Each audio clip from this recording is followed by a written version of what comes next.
Imagine an ocean, but it's not water. It's solid ground, an endless white desert. It stretches for thousands of kilometers. The air temperature here drops to -50 degrees. The wind knocks you off your feet. Welcome to the Arctic. This place doesn't forgive mistakes, and it hates the weak. Here, at the very top of the planet, lies the shortest route between Europe and Asia. But nature has put a huge lock on this door. The main enemy here is one: ice. Forget the thin crust on spring puddles. Arctic pack ice is armor, multi-meter and heavy. It lives, it moves. Currents push ice floes against each other. That's how hummocks are born. Ice walls as tall as a 5-story building. The pressure in such fields is monstrous. Imagine a steel ship caught in a vise. The ice will squeeze it and crush it like an empty can, or take it captive, and the ship will drift into the white nowhere for years. Sailors have perished here for centuries. Wooden sailing ships broke like matchsticks. The first steamships got stuck and froze. But people needed this road. Money, trade, resources, all of it lured us to the north. Engineers sought a way out. They needed to create a monster. A ship that doesn't run from danger. A ship that goes straight at the wall and turns it into crumbs. That's how icebreakers were born. First steam-powered, then diesel. They were decent. They worked near the shore or in summer. But they had one fatal weakness. Engines roar at the limit. Fuel burns by the ton every hour. And there are no gas stations in the ocean. A diesel icebreaker is a slave to its tank. It carries mountains of diesel, but even that's not enough for a long journey. It's tied to the shore. We needed more. To truly conquer the Arctic, a revolution was needed. We needed a ship that wouldn't dock for years. A ship with endless energy. And physicists found the solution. Humanity took a bold step. We created the most complex civilian machines in history, nuclear icebreakers. Look at the math. A regular diesel icebreaker is a hostage to its tank.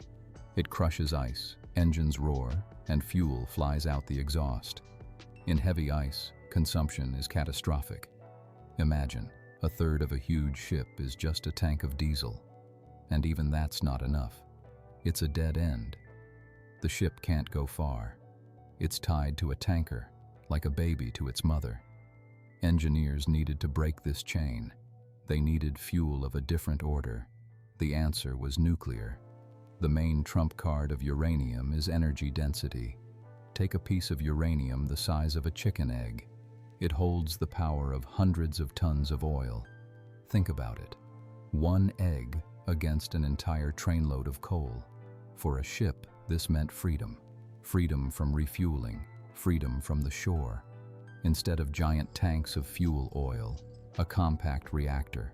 Space was freed up, more cabins, more equipment. But most importantly, autonomy. The Soviet Union raised the flag on the icebreaker Lenin. The world was shocked. Military powers hid reactors in submarines, preparing doomsday weapons. And here, a peaceful giant. 44,000 horsepower, 3 reactors. It could go where others just froze. Lenin proved it works. A nuclear icebreaker can go without docking for years, refueling once every few years. The only limitation is food and the crew's psyche. The metal could work forever. People got tired faster.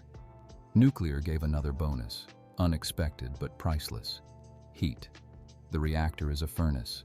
It produces a sea of steam. Part of it spins the screws. And the excess heat, it warms the ship. Outside, it's -50, deadly cold. Inside the icebreaker, Tashkent, the radiators are hot. Water is plentiful. The reactor desalinates ocean water by the ton. On diesel ships, sailors saved every drop. Here, a hot shower every day, unlimited. It was a level of comfort polar explorers couldn't even dream of. The success of Lenin opened the gates. The Arctica series followed. Project 2520. These workhorses took the northern route on their shoulders. But how does it work? How does a piece of heavy metal make a 50-ton propeller spin? Let's look into the heart of the ship. Many imagine a reactor as a magical cauldron, supposedly bubbling with toxic green. Its job is to heat water, turn it into steam, and make that steam work. Let's look inside. For example, the RITM-200 installation. In the center is the active zone, a steel-sealed vessel. Fuel assemblies with uranium are loaded there. Atoms start splitting. The temperature skyrockets instantly. It's hellishly hot there. To prevent the reactor from melting, water is pumped through it. This is the first circuit. The water heats up to 300 degrees, but it doesn't boil. Why? Pressure. It's colossal there. This water is radioactive. It's dangerous, but it's locked in a closed loop. It doesn't go anywhere. This hot water runs through pipes to a heat exchanger. There it heats the water of the second circuit. Here's where the magic happens. The second circuit water is clean. It gets heat from the first pipe and instantly boils. A steam explosion. This steam under pressure flies onto the turbine blades. The turbines spin at a furious speed. They turn generators. They provide electricity. And the electricity powers huge motors. And they spin the screws. Essentially, a nuclear icebreaker is an electric ship. It carries its own power plant. This setup gives control. The captain can instantly reverse. In the ice, this saves lives. Now about fears. Is it dangerous? What if there's an accident? Engineers here are paranoid, in the best sense of the word. The reactor is designed like a matryoshka. All this keeps radiation inside. Here's a mind-blowing fact. The crew of an icebreaker gets less radiation exposure during a voyage than a passenger on a regular plane. At altitude, there's no protection. But on the ship, you're covered by thick armor. Even if the ship sinks, the reactor compartment will remain sealed. Fuel won't leak into the ocean. And if the reactor goes out of control, physics will kick in. Gravity. The control rods will simply fall into the active zone. The reaction will stop in seconds. It's as reliable as a sledgehammer. How does an icebreaker go through ice? Many think it cuts it, like a knife through butter, with a sharp bow. That's a mistake. If you crash into 2-meter ice with a sharp bow, the ship will just get stuck. Permanently. Here, different physics work. The icebreaker doesn't cut, it presses. Look at its bow. It's not sharp, it's sloped, beveled, like a ski or like the bottom of a spoon. When the nuclear ship attacks an ice field, it rides up onto the edge. It climbs onto the ice floe with its bow and presses down with all its weight. Tens of thousands of tons of steel press down. The ice can't withstand it. It breaks with a crack and goes underwater. But breaking isn't enough. You need to pass through. Ice fragments try to squeeze the ship from the sides, to crush it. Here's where the trick comes in. The hull shape. If the ice starts squeezing, it won't crush the ship. Physics will simply push it up, like a slippery cherry pit from fingers. The metal here is special too. Regular steel becomes brittle in the cold, like glass. A hit and a crack. For icebreakers, a special alloy is made. High strength. Tough. It withstands impact even at -50. The most important place is along the waterline, where the ice rubs against the side. This is the ice belt, a belt of armor 5 centimeters thick. It can withstand a blow that would sink a regular ship, but anything can happen. Sometimes the icebreaker still gets stuck. The ice is too thick or viscous. The ship stops. What to do? The crew pulls an ace from the sleeve.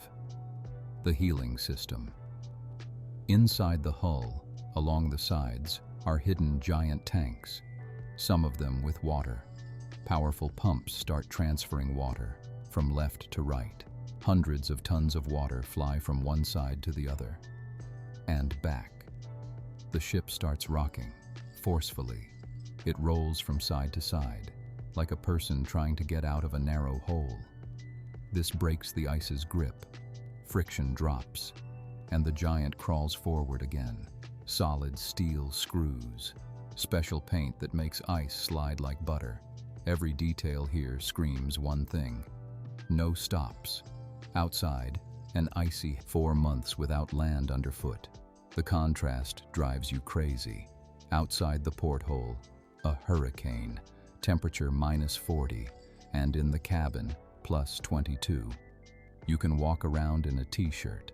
Thanks to the reactor, there's plenty of heat here. No skimping on heating. Water is unlimited. On diesel ships, showers are scheduled. Here, live under it if you want. Desalination units work around the clock. There's even a sauna and a pool with heated seawater. It's not a luxury, it's medicine. The work is hard, muscles get tight, nerves are on edge, people need to relax. The gym is the most popular place after a shift. You can't go out on deck. The wind will blow you away or freeze you. So they run on treadmills, play volleyball, lift weights, food. It's a separate religion. There's often no internet. The view outside the window is the same for weeks. A white field. Food becomes the main entertainment. They feed you well, 4 times a day. Fruits, juices, vegetables. Red caviar is the norm. The cooks bake bread themselves. The smell of fresh baking in the middle of the ocean is priceless. The mess room is the center of life. They watch movies here, celebrate birthdays. New Year with a tree in the ice is a tradition, but not everything is rosy. The main enemy of the crew is not the cold.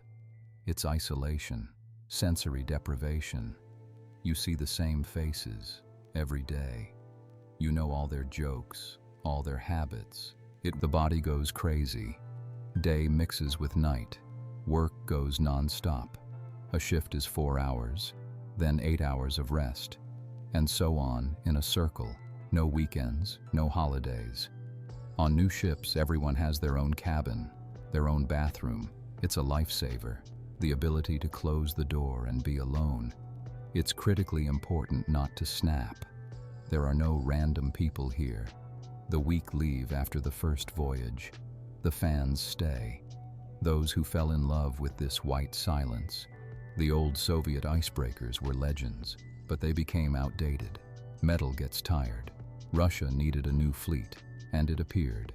Meet Project 212, the LK-60 series. The first ship was named after its predecessor, Arctica. Then came Sibir, Ural. These are the biggest and most powerful icebreakers in the world, right now. What's their feature? They're versatile. It used to be big icebreakers for the ocean, small ones for rivers. A big one couldn't enter a river mouth. It would run aground. The new Arctica can change its weight. Need to go to the ocean, fill the tanks with water, sink deeper, crush thick ice. Need to go to a river? Drain the water, the ship rises higher. One ship replaces 2. Brilliant. Power, 60 megawatts. They go through ice 3 meters thick, without stopping. But this is just the beginning. In the Far East, at the Zvezda shipyard, they're already building a real monster. The icebreaker, Rossiya, project leader. It's not just a ship. It's science fiction in metal. Look at the design. It looks like a spaceship, but the main thing is the inside. Power, 120 megawatts, twice as powerful as current record holders. It will be able to break ice 4 meters thick. That means any ice, anywhere in the Arctic, any time of year. But the main revolution is the width. A regular icebreaker makes a channel 30 meters wide. Modern supertankers find it tight. Leader will be 50 meters wide. It will pave a real avenue in the ice, a wide highway, and speed. Now caravans crawl slowly. 2 to 3 knots. Leader will pull them at 10 to 12 knots. That's 20 kilometers per hour. For the Arctic, that's a Formula One car. It will change everything. Cargo delivery will become fast and precise like a courier service. Why spend billions of dollars? Why build these monsters? The answer is simple and cynical. Time is money. Look at the world map. You need to deliver cargo from China to Europe. The usual route is through the south, through the Suez Canal. It's long, 12,000 nautical miles. The route through the north is shorter, by a third, only 8,000 miles. The difference is 2 weeks of travel. In business, 2 weeks is colossal money. Less fuel, fewer salaries, faster turnover of goods. But there's a problem. Risk. Ice is unpredictable. If a tanker gets stuck, the losses will nuclear icebreakers. They are the guarantee. Their job is to kill the risk. Turn a heroic journey into boring routine. Make the Arctic as predictable as a train schedule. Icebreakers make the northern sea route a real road, year-round. The second reason is resources. The Arctic is the planet's pantry. Gas, oil, rare metals. We're already extracting gas in Yamal, but extracting is not enough. You need to transport it. Lay pipes along the ocean floor? Expensive, complicated. Gas carriers are the solution. They're floating pipes, and icebreakers pave the way for them, to where energy is awaited, to Europe, to Asia, anywhere, and politics. Southern seas are problems. There are pirates. There are narrow straits. Remember how one ship blocked the Suez Canal? World trade stopped. The northern route is safe. There are no pirates here, just ice and Russia. This is our home, and we control this road. Having a nuclear fleet is not just prestige. It's a trump card in the geopolitical game. Nuclear icebreakers are more than ships. They're a unique blend of physics and engineering. They've allowed humans to tame the elements. They break not only ice, they break old logistics, and open a short path between east and west. Now, a question for you. Would you dare to go on such a voyage? 4 months of polar night, but with a sauna and a nuclear reactor nearby? Or is a calm office on land better? Write in the comments. If you enjoyed the story about these steel titans, give it a like.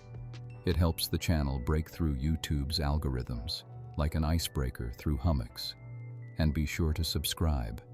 We have many more stories about technology that changes the world. See you.